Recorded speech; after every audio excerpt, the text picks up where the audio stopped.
আসসালামু আলাইকুম ভাই ও বোনেরা। বর্তমান যুগে যখন বিজ্ঞানের অগ্রগতি এবং নতুন নতুন আবিষ্কার আমাদের চমকে দেয়, তখন কিছু কিছু বিষয় এমনভাবে উঠে আসে যা পূর্বে অনেকের কাছে কল্পনা কিংবা অবিশ্বাস্য মনে হতে পারে। এর মধ্যে অন্যতম একটি বিষয় হলো অচিরেই সূর্য পশ্চিমে উঠবে।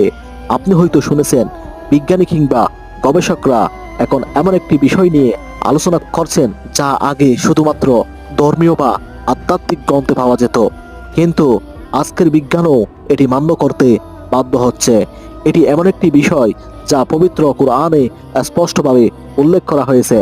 কুরআনের আলোকে আমরা এই ঘটনা কিভাবে এবং কেন আসবে তা বুঝতে পারি। আসুন বিস্তারিতভাবে জানি এই গুরুত্বপূর্ণ বিষয়ে। সূরা ইয়াসিনের ৩৮ নম্বর আয়াতে আল্লাহ সুবহানাহু তাআলা বলেন, সূর্য তার নির্দিষ্ট পথ অনুসরণ করে